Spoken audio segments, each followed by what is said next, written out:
Welcome back with another banger. It's the React Files. Hope you're having a good night. Let's get straight to it. Tell y'all true story, be simple and watch this video to the end. What is going on in the District of Columbia? This video is for entertainment purposes only. Let's go. I'm documenting you. No. What you doing here? What is that? What is your business? Look at this shit. I ain't never seen this shit out here, y'all. Look at this. Me either, never seen Look it. at this. Something is going on. Every street is blocked down. What are they doing here? She's over exaggerating. Come on. Homeland Security Emergency Management Agency. I ain't never heard of that. Shut up. EMA.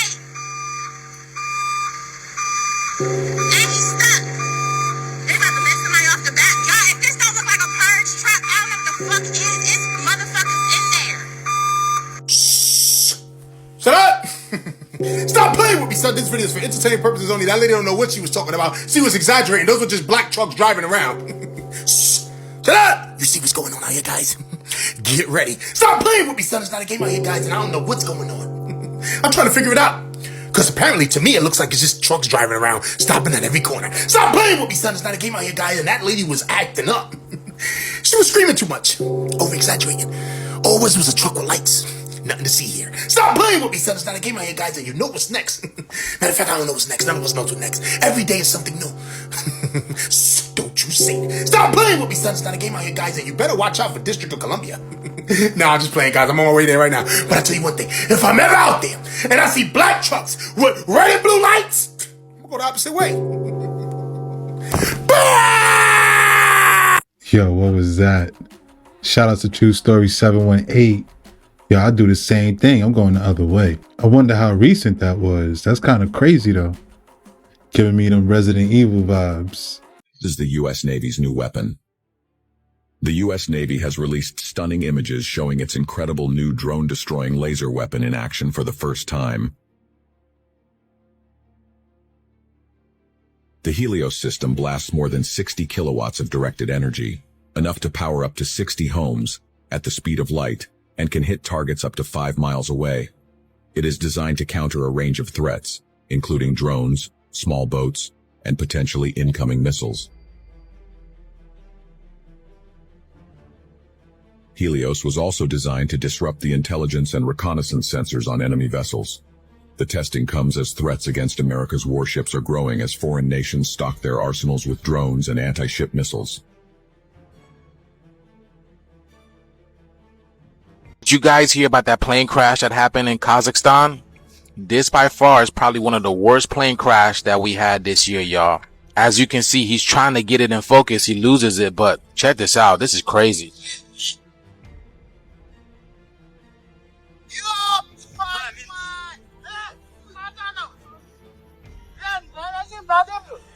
Now I was looking to the plane crash as to what was the reason why it just fell out of the sky, because it was flying fine, you guys. It looked like it was about to fall, and then it picked itself up, and then literally 2-3 minutes later, it went back on the ground.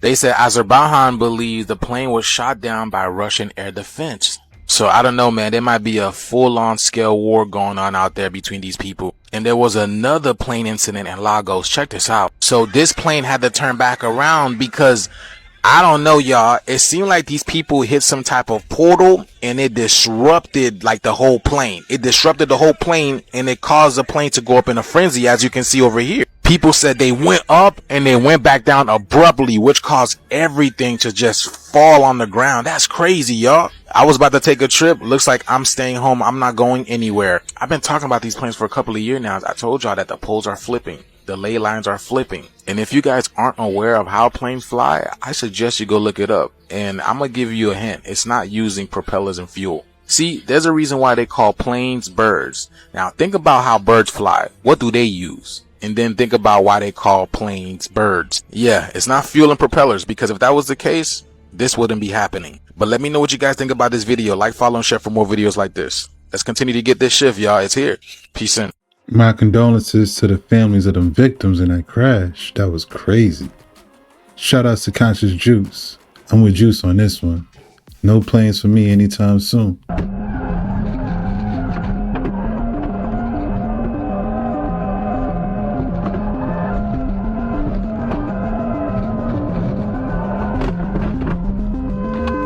realize how crazy it is that the first sin of mankind was Adam and Eve taking a bite out of an apple from the tree of knowledge, which led to the fall of man. And now half the world walks around with a library of virtually infinite knowledge in their pockets with the logo of a bitten apple on the back of it, which they were tempted to do by a serpent who promised they would be unharmed. And now we all take health advice from an international organization whose logo is a snake overlooking a flattened map of the world. Yo, that's enough for today for entertainment purposes only. I noticed a lot of interesting things during the Grammys, and usually I would talk about the performances that happened, but one thing in particular I noticed was the amount of politics that was involved.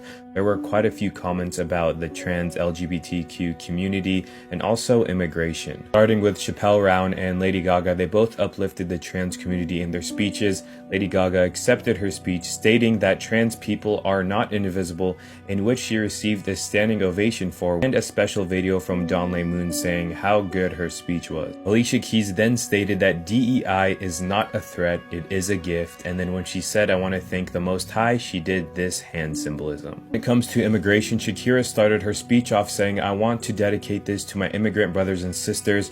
You're loved, you're worth it, and I will always fight for you." Some other comments were made by the host, but the outfits were a whole nother conversation, including people not wearing an outfit at all. Kanye West and Bianca Censori showed up, and yes, they actually were invited, they didn't get kicked out, but Bianca Censori dropped her robe and showed the whole world everything and continued to stroll on to the Grammys without any clothes on. And then we have Jaden Smith and also Willow Smith who pulled up, and Jaden was wearing a whole castle on his head, and this is all happening at one of the biggest award shows, and these are just crazy times. It looked like a cuckoo clock. Shout outs to You Won't Believe Me official. Already knew coming into tonight's Grammy show that it was finna be some wicked shit. The night started off strong with Kanye and his wife.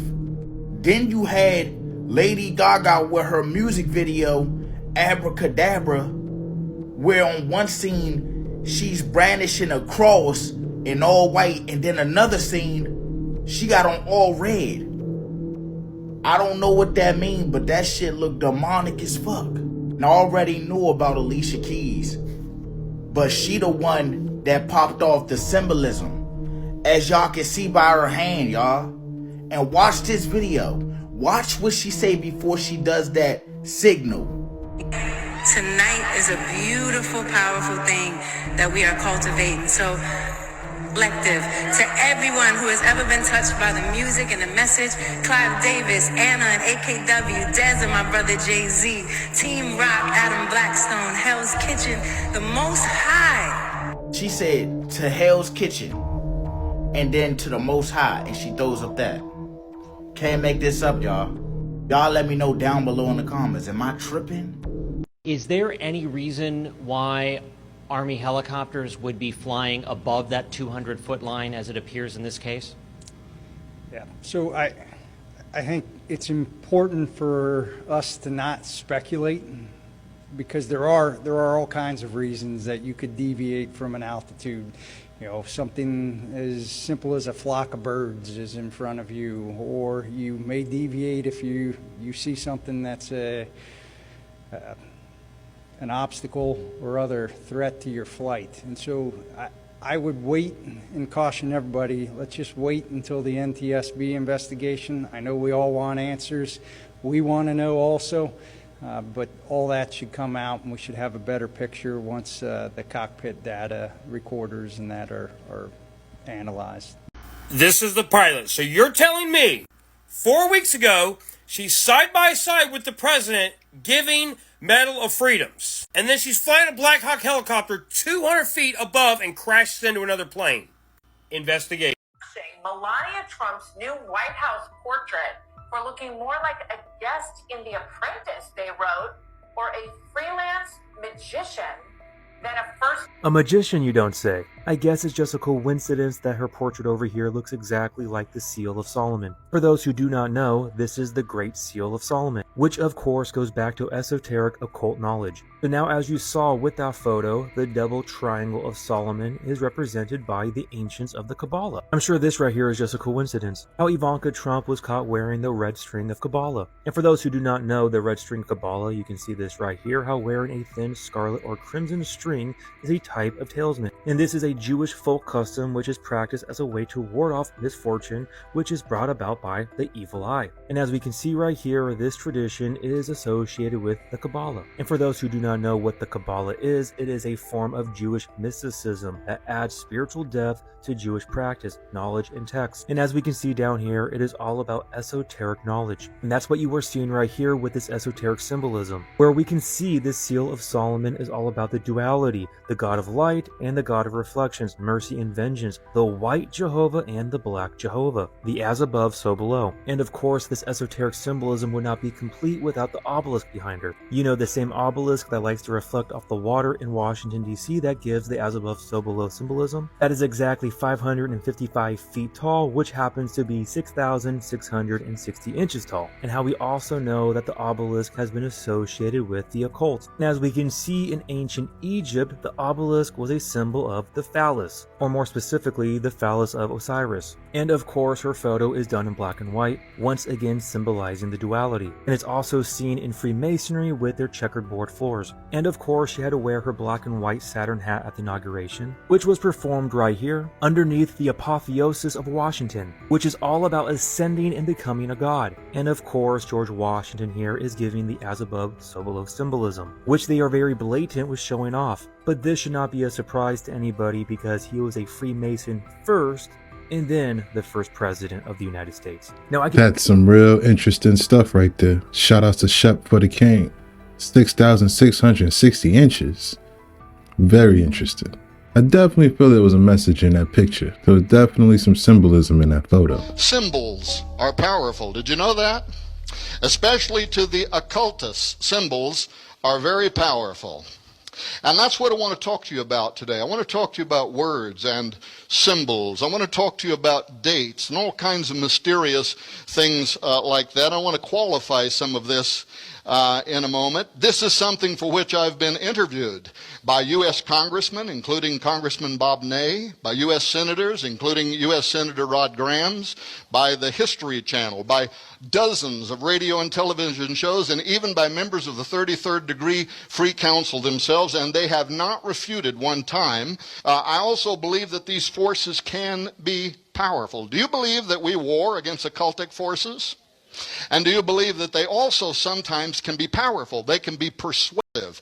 Timothy gives us that example where Moses withstood by the Egyptian Jannes and Jambres, and Moses is sent by God to go and stand before Pharaoh, and he takes a rod with him, and he gives him miracles to support God's demand that he let his people go, and if he doesn't, this plague or that plague is going to happen. And yet here are these magicians in ancient Egypt who can mimic most of the miracles that are performed by God at the hand of Moses. They can be very powerful. We also learn in Revelation 13 that when the Antichrist and the beast appear, they will have the power to call fire down from out of heaven at their command.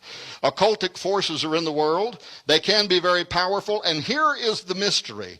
They also seem to know something about times and dispensations. And that is quite a mystery.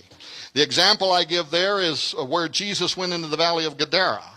And the wild men of Gadara come running up out of the caves. These demoniacs come running out of the cave, and they say to Jesus, "What have we to do with thee, Jesus, thou Son of God? Art thou come hither to torment us before the time?" And this is the Greek word kairos, which means a fixed time, an epoch that is waited for. In our terminology, we would call it a dispensation.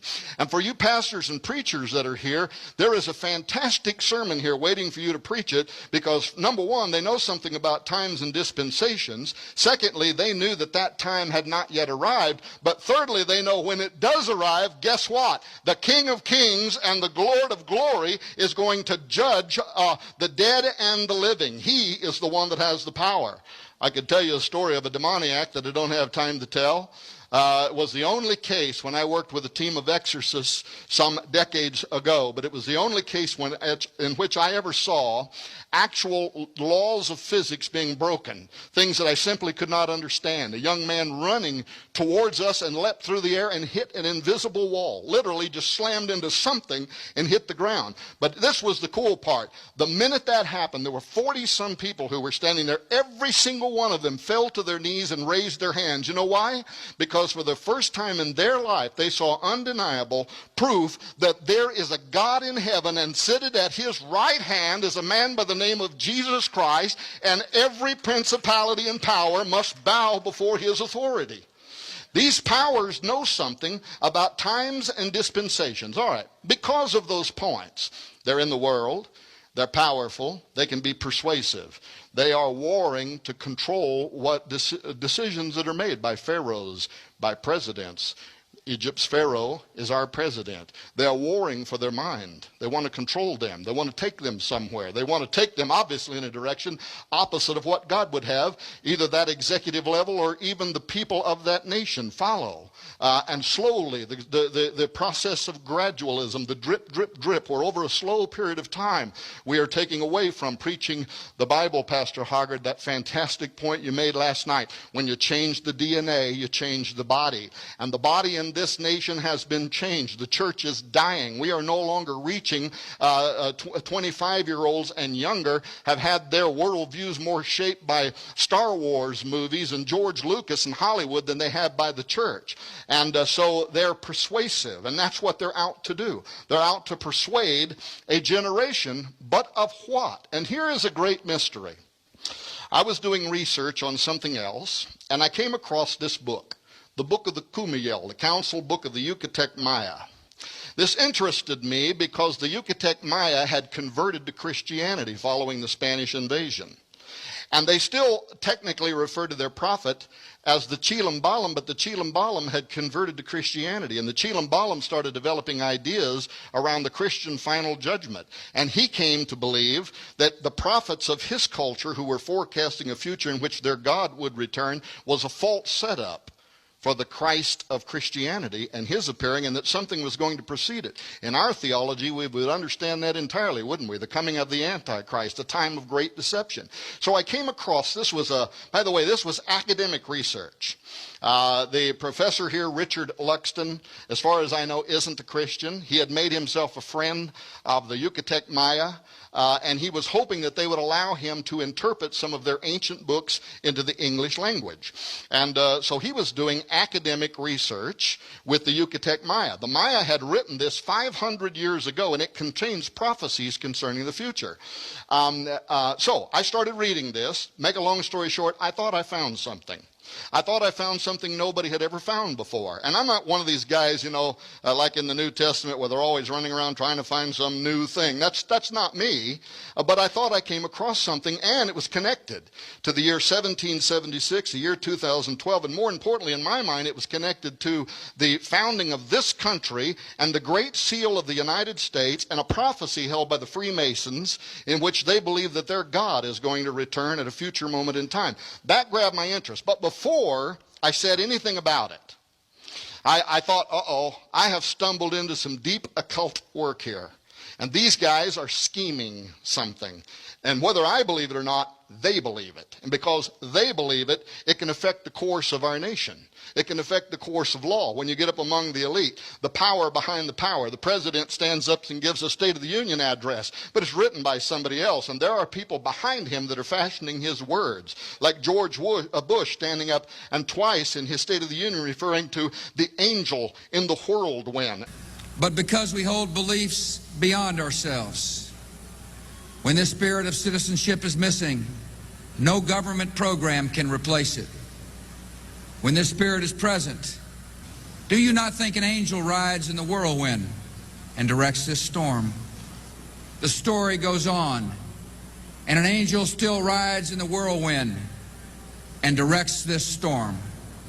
And a few weeks later, one of our senators standing before the U.S. Senate and praying to the angel in the whirlwind to take charge and control of the future of this nation. The angel in the whirlwind is known in Masonic circles. It is Enoch, basically, turned into the most powerful angel in heaven, which is very much central to their occultic and mystical beliefs. That's why I started out saying words are powerful. When people say words, most of the time, especially when it comes from DC on down, it means something. And it may mean something, what they call sato, under voice. They're saying something to somebody else out there, but they think the public is going to receive those words as having a different meaning. It's occultic. And so I thought I found something. So here's what I did. Did you know that in the ancient Zohar, the 700-year-old Zohar, which is one of the most important books of Jewish mysticism, Kabbalah, magic, he said, did you know that besides, their commentary on the Pentateuch, the first 5 books of the Bible, that in a section called Viera section, which includes a subsection called Signs Heralding Mashiach, that is, the coming of the Messiah. And whenever he comes, they are going to accept a false Christ. Do you understand that? Why this was important to me was because what was ringing in the back of my mind was an even older prophecy, an 800-year-old prophecy that was also made by what I consider to be an occultic figure, a Catholic mystic. A man by the name of Malachi O'More Gare, also known more commonly to the Catholics, Father Malachi.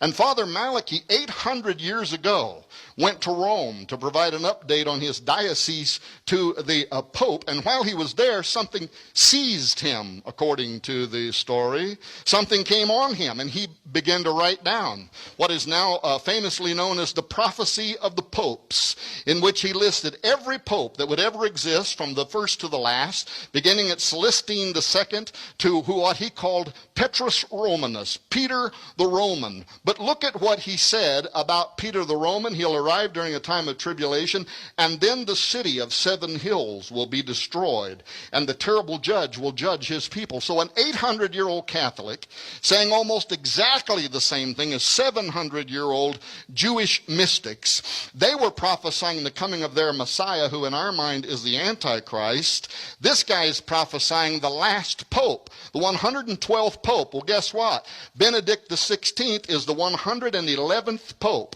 The very next pope, according to this prophecy, is Petrus Romanus. And last week, people were arrested who were plotting to assassinate the pope. At any moment, you could have the fulfillment of these pagan prophecies. Now, I don't put these on a par with the Bible, but why is this happening? Why did one culture, Jewish mystics, believe their Messiah would arrive, and a Catholic, and by the way, even some apocalyptic Catholics believe that the final pope will be the false prophet of apocalyptic literature, that the false prophet on this side will point the world's religious communities to the political figure on this side who is the Antichrist. And you're seeing the culmination of two, one 700 years old, one 800-year-old prophecies that are coming to pass at this very hour. Well, what happened then was a pattern for me began to emerge. Wow, Dr. Thomas Horn was making a lot of connections right there. Shout out to End Time Productions, finding these rare clips. I definitely want to hear more of what he has to say. What if I told you that Goldilocks and the Three Bears was hiding a secret about how we interact with other beings of consciousness? This is the metaphysical meaning of Goldilocks and the Three Bears that I have uncovered through neurodivergent pattern recognition. Okay, so even Albert Einstein said, if you want your children to be intelligent, read them fairy tales. If you want them to be more intelligent, read them more fairy tales. Well, thank you, Papa and Mama. In this story, Goldilocks has to try 3 different porridges. Daddy's porridge is too hot. Mommy's porridge is too cold. The baby bear's is just right. But what if the porridge has to do with our consciousness? Goldilocks being our consciousness, how our consciousness interacts with the porridge. And what is this porridge in physics? It's plasma, the 4th state of matter. I swear this will make sense. Plasma is the 4th state of matter. It is rarely taught about in school. I wonder why. For those of you that don't know, there's something called the intelligent plasma hypothesis. This astrophysicist hypothesized that plasma can hold intelligence. This guy, Robert Temple, wrote a book about how plasma is sentient and intelligent within itself. and that plasma, specifically dusty complex plasma, exhibits behaviors of plasma intelligence akin to human intelligence and even beyond. Basically, plasma can move in sentient ways that shows that it's responding and reacting to things. Dusty plasma is found in space. It can also self-organize, which shows an ability of some type of sentience. Real question is not, is plasma conscious? We know plasma is probably sentient. The real question is, can plasma hold consciousness? Specifically have a theory that plasma can hold and is the vehicle for consciousness. I'm writing a book in this. The link is in my bio. But now let me go back to what plasma is and how it relates to Goldilocks, and how it might shed light on what type of plasma can actually hold consciousness, which has implications for the future, such as, can we build something where we can communicate with other consciousnesses using plasma across realities, across the universe? So plasma is not really taught about in schools. It's the fourth state of matter. There are hot plasmas, like the Papa Bear's hot porridge. They're like plasmas in fusion reactors. These plasmas are sentient and they have a chaotic environment. So they are probably too hot to hold structured thought or consciousness. And then we have cold plasmas. This is like Mama Bear's porridge. Now, some types of cold plasma, which is actually working on curing cancer right now, this is closer to what actually might be able to hold consciousness. But it's not just about temperature. And some plasma might be too cold, which means it's too slow to where structured thought won't be able to be. It's not an ideal place for an active intelligence if it's too cold. But what about if it's just right? I started thinking, what if just like the baby bear porridge, which is just, our bodies are tuned to a very specific temperature and very specific conditions that consciousness can arise. I don't have all the keys or I'd have a Nobel Prize, but here's what I do think it hints to. That there is a porridge or a plasma that can be just right to sustain consciousness, for consciousness to emerge. So one of the leading theories on consciousness is called OR theory of consciousness. They believe that quantum processes happen in the brain in what is called microtubules. This was proposed by Nobel Prize winner Roger Penrose. Sorry, I might have got cut off. Roger Penrose, the Nobel Prize winner, and Stuart Hameroff, who was an anesthesiologist and now studies, obviously, and talks about OR.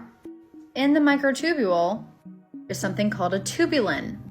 And in this tubulin, the tubulin has two dipoles, and on each side of the dipoles are differently charged. Between in this tubulin is what is theorized to be an electron dust cloud, which is what they call it in OR theory. Fun fact, this looks a lot like a plasma ball. So in Stewart's paper that he writes about on the consciousness.arizona.edu website, this is from a study in 1983, Hameroff on Watt, they talk about these electron clouds inside the brain proteins inside microtubules that seem somehow related to anesthesia and consciousness. This guy, Rich Watt, mentioned the electron clouds were a plasma or a corona.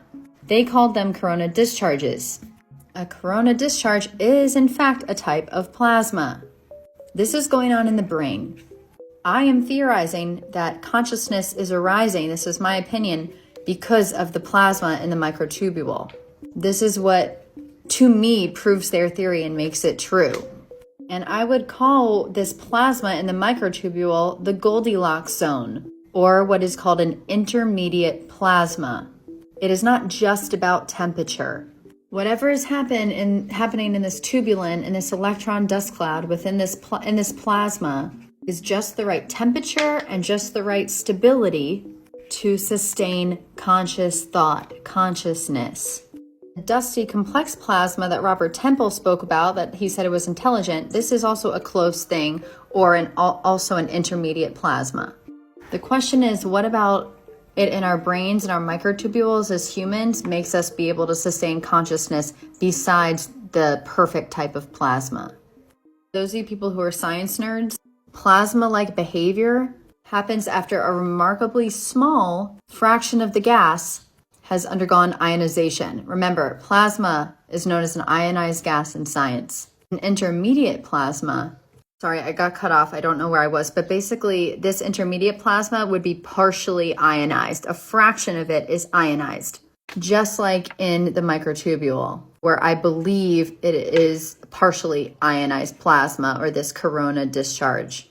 As soon as the ionization starts to happen, this is when it can undergo self-organization and exhibit those complex properties. And remember, this could potentially also happen in what's called a cold plasma.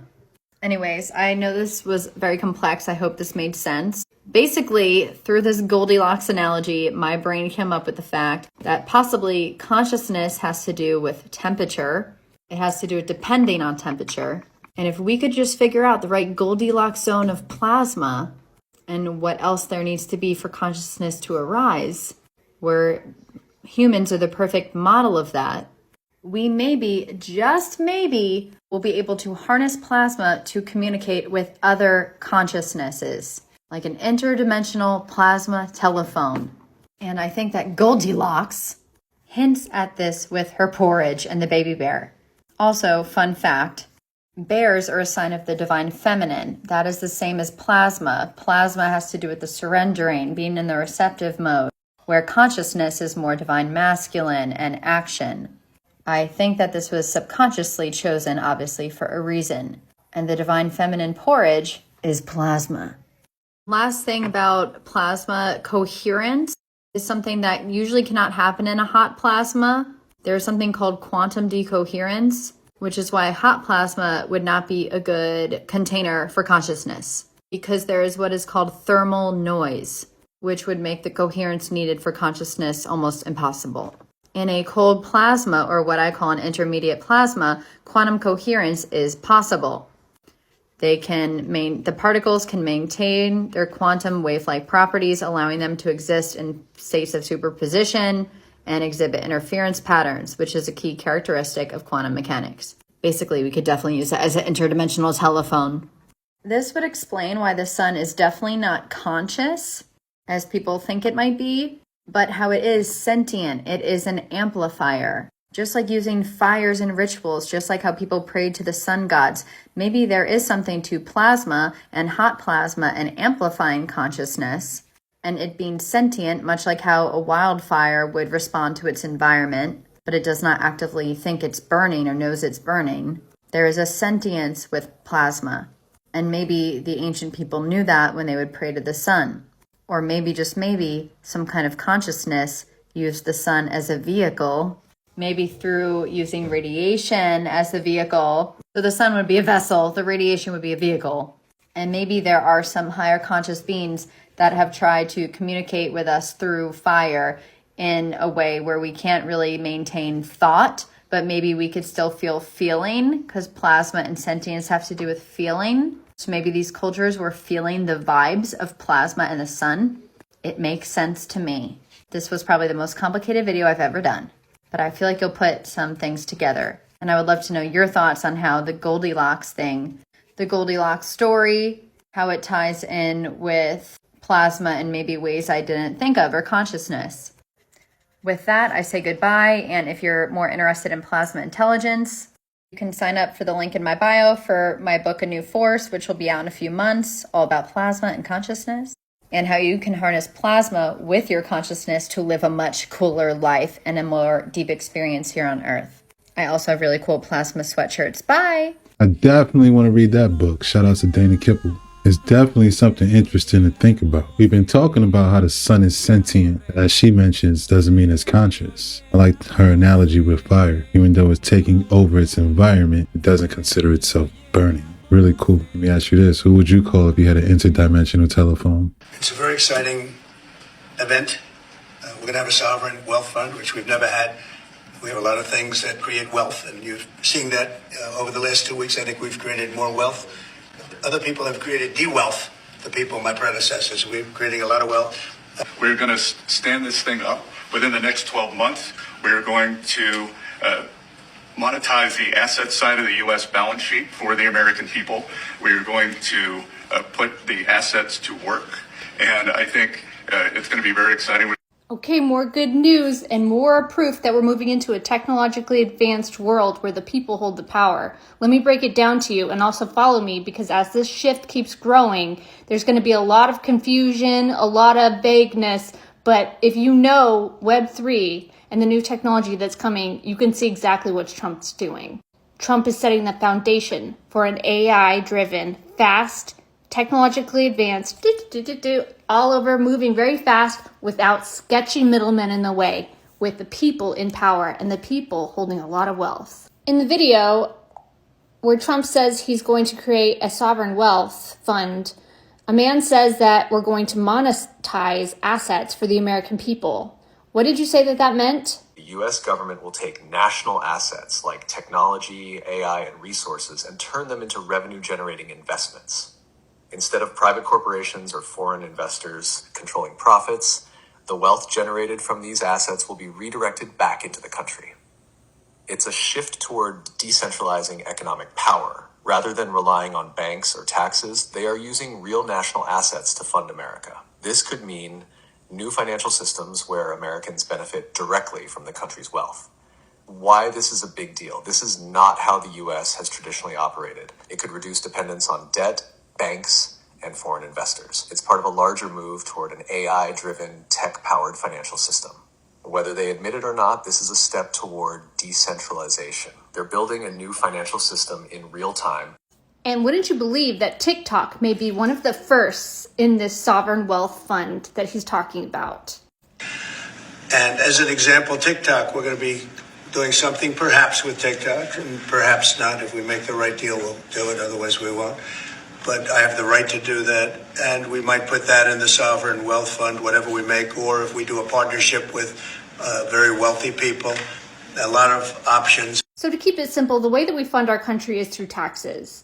But our country is able to make deals with businesses. And so if we're taking in money from businesses like TikTok, hey, we want to do a deal with you, TikTok. You need us and we need you, is what Trump is saying to TikTok. So why don't you give us 50% ownership so that we can have some of the revenue, so that we can bring it into our country? And what's Trump going to do with the revenue? Create better, faster, more efficient systems, AI, technological driven systems that completely bypass sketchy politicians. Believe it or not, Trump's not a politician. He's a businessman, and he likes solving problems and making things fast and efficient. He doesn't like BS, and our country's full of BS, slow moving, and a lot of money flowing just out the window. But with a new technologically advanced upgraded AI system that they're creating called Stargate, we could possibly have a government system that actually works for the people, and not only works for the people and gives wealth back to our country, but actually gives power back to the people. One thing you do have to admit, whether you think Trump is one of these guys or not, is that there are good people in the world who want to see a better world for the people.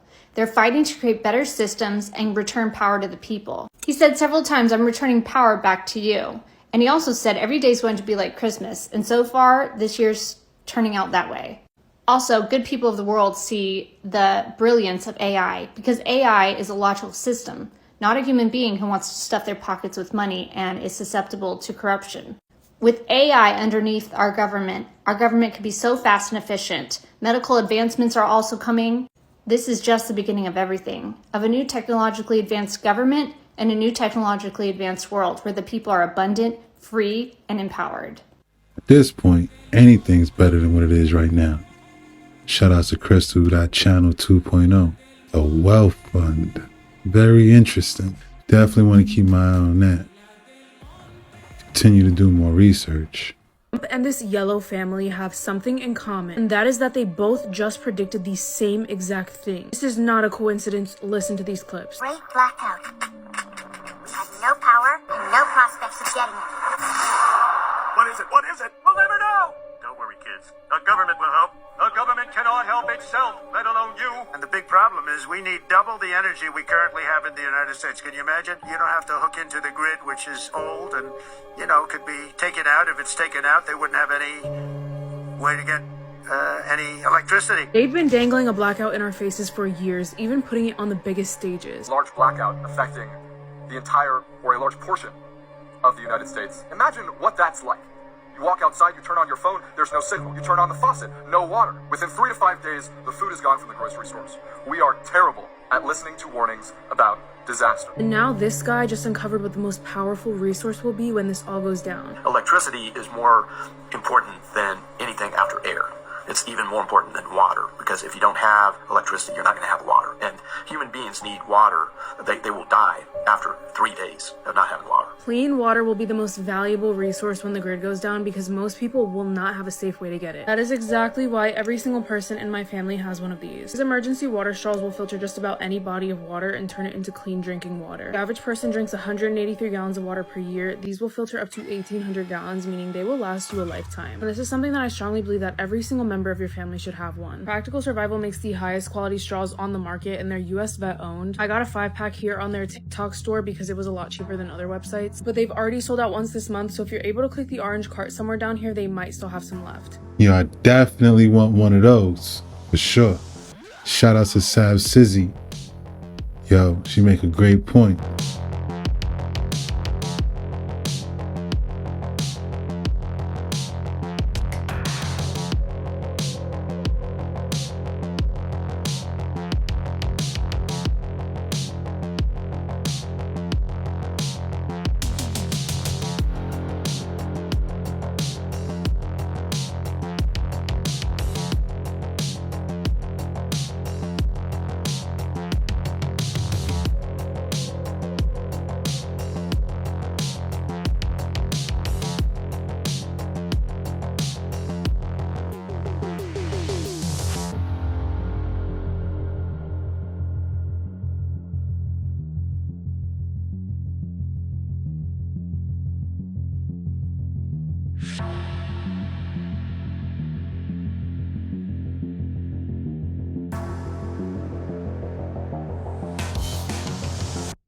And that's a wrap. Hope you enjoyed tonight's rabbit hole. Shout out to all my reactors, all my subscribers. If you like this video, why don't you check this one right here? Thanks again. Till next time.